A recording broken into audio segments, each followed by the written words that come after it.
गुरु पूजे 100 वर्ष लो, एक दिन आन उपास।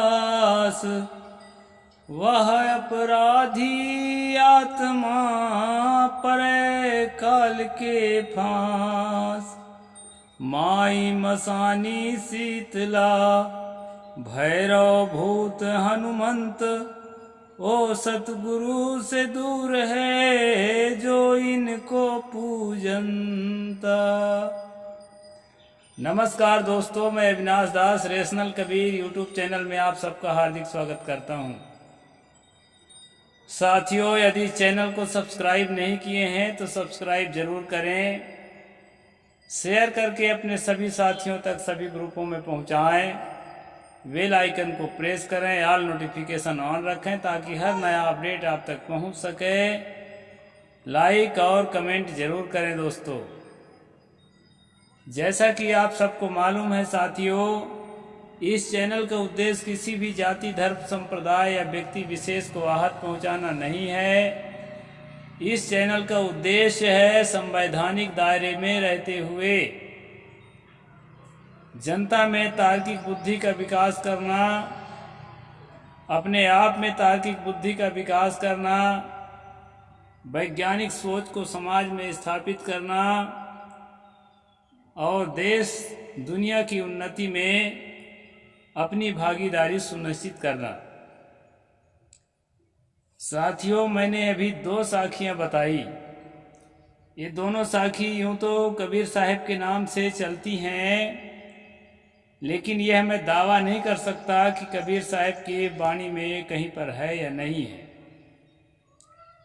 लेकिन कबीर साहब के विचारों के अनुरूप तो है, इस बात का दावा किया जा सकता है। इसमें कहा है दोस्तों, गुरु पूजे 100 वर्ष लो, एक दिन आन उपास। वह अपराधी आत्मा परे काल की फांस। यहाँ ये साखी के माध्यम से कहा गया है कि 100 साल तक अगर गुरु की पूजा किया है, इसके बाद किसी देवी का, किसी देवता का, किसी भूत प्रेत का, किसी मरी मसान का या किसी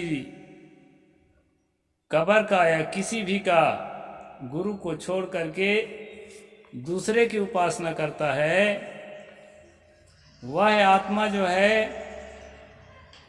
काल के फांस में पड़ जाता है, अपराधी आत्मा। और दूसरा साखी में कहा है दोस्तों, माई मसानी शीतला, भैरव भूत हनुमंत। वो सतगुरु से दूर हैं जो इनको पूजनत। इसमें तरह तरह के माई हैं, तरह तरह के दाई हैं। हर इलाके में अलग अलग दाई हैं। दंतेश्वरी माता, बंतेश्वरी माता, मातिन दाई और मरही माई।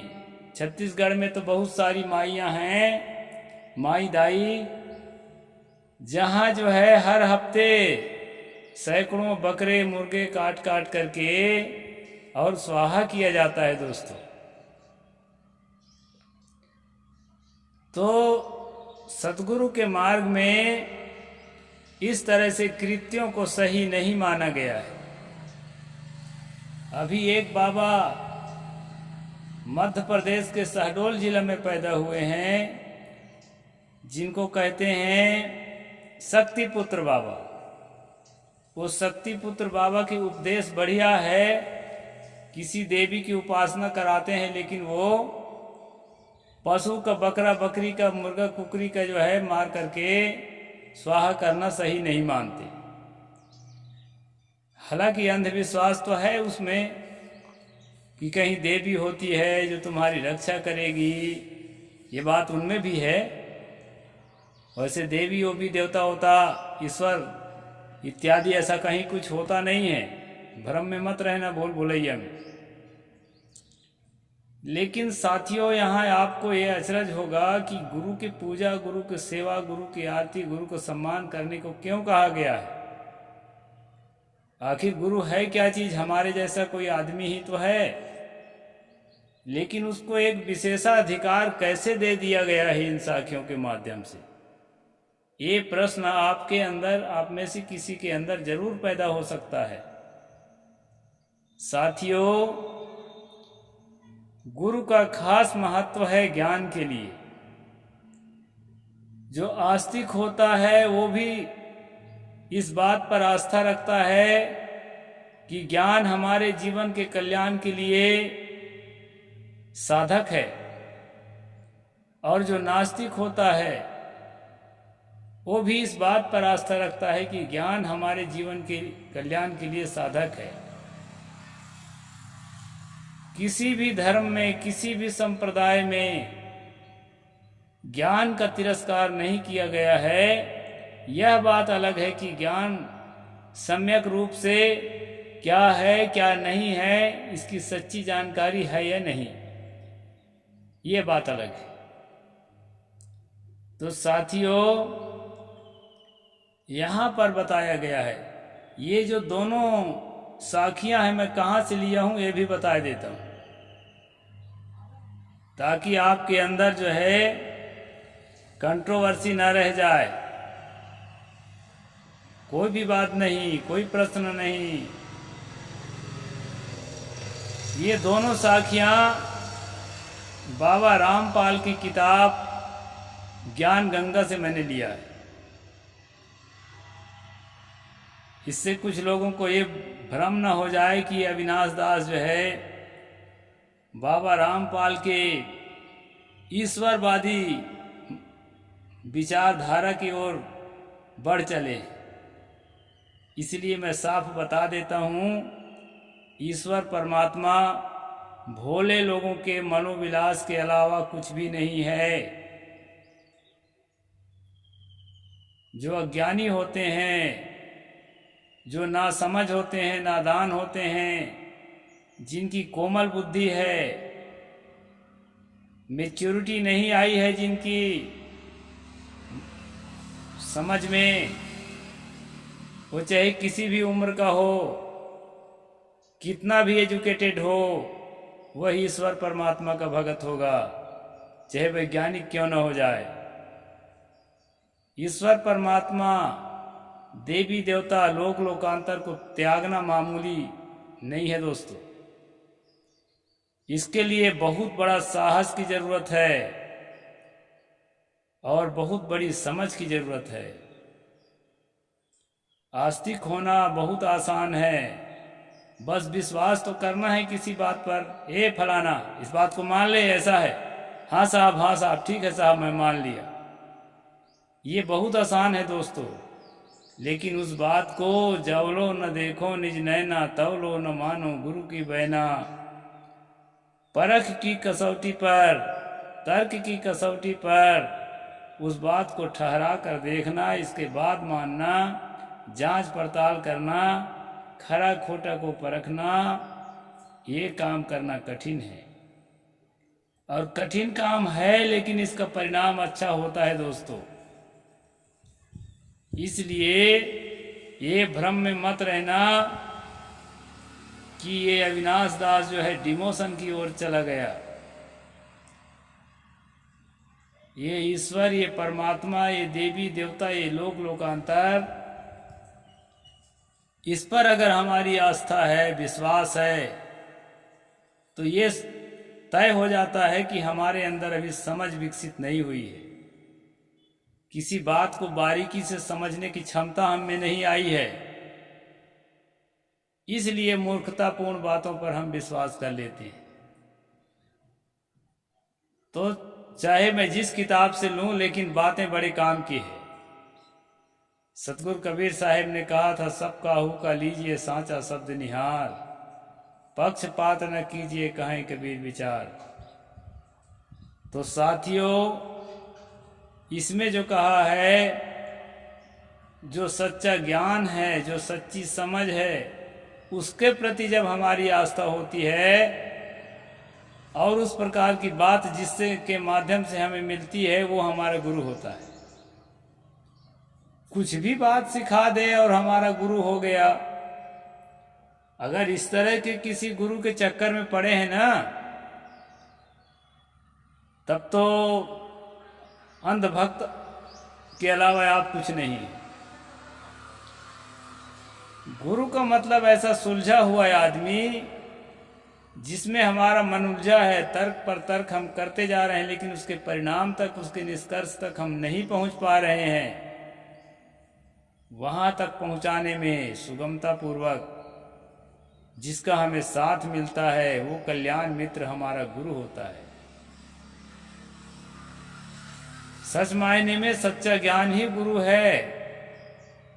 तर्क और वैज्ञानिक सोच ही गुरु है। और उसकी जो प्रतिष्ठा जिसके अंदर पूरी तरह से है, जो अंदर बाहर से सहज अवस्था में काम क्रोध लोभ मोह आदि विकारों के बस में ना होकर के, भावनाओं के प्रवाह में ना होकर के सहज अवस्था में रह करके किसी भी मुद्दे के सच और असच के, सत्य और असत्य के जो निर्णय है उसको गंभीरता पूर्वक देता है और वह बात बताता है जिस बात पर सवाल ही नहीं उठता। सवाल उठाना संभव ही नहीं है। जैसे हम ईश्वर पर सवाल उठाते हैं, जैसे हम परमात्मा पर सवाल उठाते हैं, जैसे हम लोक लोकांतर पर, देवी देवता पर सवाल उठाते हैं, उस प्रकार के सच्चा गुरु जो बात कहता है उस बात पर सवाल नहीं उठ सकते हैं। अगर सवाल उठते हैं तो हो सकता है उससे कुछ भूल हो गई हो, या हो सकता है वो अभी मैच्योर नहीं हुआ है, गुरु नहीं हुआ है। इसलिए दोस्तों इसमें कहा गया है गुरु पूजे 100 वर्ष लव, एक दिन आन उपास। ऐसे गुरु को जो सत्य में पूरी तरह से प्रतिष्ठित है, सत्य उसका रूप ही सत्य हो चुका है। किसी बात को इतनी तीव्र प्रज्ञा है कि किसी असत्य बात को वह तुरंत परख करके, उसका निर्णय करके, निवारण करके सच्चाई तक आपको पहुंचा देता है, तब गुरु है। किसी वेद में लिखा है, किसी कुरान में लिखा है, किताब के माध्यम से अगर अपनी बातों को सिद्ध कर रहा है तो समझ लीजिए कि हो सकता है वह किताब ही सच ना हो। इसका परीक्षा कैसे करेंगे आप? जिस किताब को हवाला दे रहा है वो किताब भी तो झूठी हो सकती है ना। आप जैसा किसी मनुष्य की ही तो किताब है लिखी हुई। इसलिए दोस्तों किताब गलत है ऐसा मैं नहीं कहता। किताबों में बहुत सारी अच्छी अच्छी बातें मिलती है, लेकिन जिस मुद्दे को हम सुलझा रहे हैं वो मुद्दा को सुलझाने का माध्यम किताब ना होकर के उस मुद्दा को सुलझाने का माध्यम होना चाहिए एक साइंटिफिक टेम्परामेंट, एक साइंटिफिक सिस्टम, ताकि जो है प्रयोग करने के बाद, परीक्षण करने के बाद जो परिणाम आता है उसका अनुभव हमें मिले। जितना अनुभव गुरु को मिलता है उतना ही अनुभव हमको मिले कि हाँ भाई ये इस प्रकार के इसकी सच्चाई है, तब वो गुरु है दोस्तों। अगर ऐसा करने में सक्षम नहीं है तो वो गुरु भाई है, हमारे साथी है, वो चाहे किसी भी उम्र का हो। और ऐसे गुरु के द्वारा जो निर्णय मिलता है जिसको काटा नहीं जा सकता है, हीरा सोई सराहिए सहाय घनन की चोट, ऐसा निर्णय कपट कुरंगी मानवा परखत निकरे खोट। तो ऐसा जो निर्णय ज्ञान मिलता है, उस ज्ञान में जिसके जीवन की प्रतिष्ठा है, जिसके जीवन में उस ज्ञान की प्रतिष्ठा है, वह व्यक्ति सच्चा गुरु है। उसकी पूजा छोड़कर अगर एक दिन के लिए दूसरे देवी देवता भूत भवानी की पूजा करता है, इसका मतलब ये है कि उस ज्ञान को वह व्यक्ति समझा ही नहीं है। समझ लेगा तो हीरा पायो गांठ गठियायो, बार बार वाको क्यों खोले, फिर कांच की गोली क्यों बटोरता फिरेगा। जिसको हीरे की परख है और हीरा पा लिया है वो कांच की गोली क्यों बटोरेगा। इसलिए दोस्तों, सच्चा गुरु को पा करके एक दिन भी दूसरे की उपासना करता है तो वो सच्चा गुरु को समझा ही नहीं है, ऐसा कहा जा सकता है। सच्चे ज्ञान को समझा ही नहीं है, ऐसा कहा जा सकता है। जो सच्चे ज्ञान को समझा नहीं है वो काल के फांस मतलब पीड़ाओं के, तकलीफों के, उलझनों के और अंधविश्वास के शिकार होने से नहीं बच सकता है। वो मरी मसानी, भैरव, भूत, हनुमंत, ये सबको जो है वो पूजा करेगा, क्योंकि वो भी सतगुरु से दूर है, समझ ही नहीं हुई है। और जिसको समझ हो जाती है तो ये पुतरा पुतरिया, ये महिमा, ये चमत्कार, ये तीरथ, ये मूरत, ये लगन मुहूर्त, ये सारे पत्रा पंचांग और सारे झाड़ फूंक और तंत्र मंत्र, ये सारी मूर्खतापूर्ण बातों से अपने जीवन को मुक्त कर लेता है। और वही सच्चा कबीर पंथ का साधक होता है जो इस तरह से अपने जीवन को सहज स्थिति में ले जा करके और सारी असहजता, जीवन में जितनी भी असहजताएं हैं वो आपको दुख देने में सक्षम है। उनमें से एक भी असहजता आती है, एक भी उलझी हुई भावना आपके मन में पनपती है तो आपको दुख देने में सक्षम है, शारीरिक दुख और मानसिक दुख भी। इसलिए साथियों, सहज अवस्था की साधना और सारे उलझनों से अपने को उन्मुक्त कर लेना, ऐसी अवस्था में पहुंचा हुआ गुरु होता है और ऐसी अवस्था में पहुंचा हुआ सच्चा शिष्य भी होता है। ये लोहा कंचन करे वो करे आप समान, पारस में और गुरु में बड़ो अंतरो जान, ये लोहा कंचन करे वो करे आप समान।